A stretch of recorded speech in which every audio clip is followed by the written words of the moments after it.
Paano ba matanggap sa cruise ship? Number one, kailangan nyo magkaroon ng experience. At least 1 year experience sa 5-star hotel at sa mga restaurants. Kasi napaka-importante ng experience dahil yan talaga ang hihingin ng a-applyan nyo sa inyo. So, mahirap na makapasok.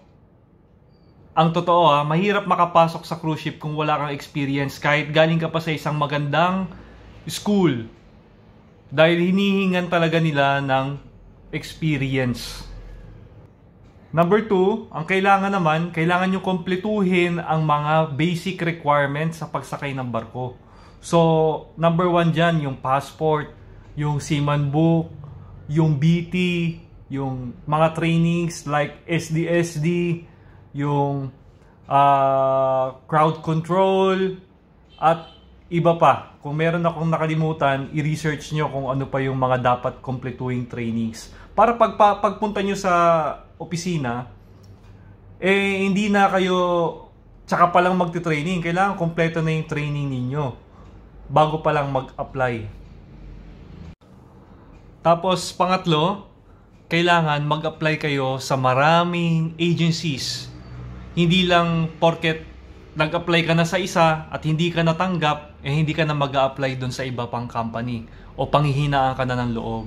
Kailangan dyan pasensya, kailangan dyan tiyaga. Halos lahat dapat applyan mo kasi naniniwala ko na the more na marami kang in-applyan, mas malaki yung chance mo na makasampa ng barko. So, ano ba yung mga pwede mong applyan ng mga company?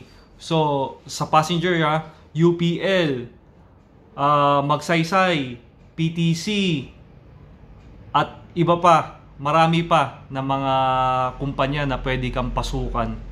So, gawin mo ng lahat, mag-apply ka online, mag-follow up ka kapag hindi ka tinawagan.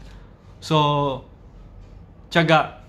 Iilan lang ito sa mga tips para sa mga gustong makasakay ng cruise ship. Good luck! Thank you ulit, and don't forget to like and subscribe, comment to my channel. Bye-bye!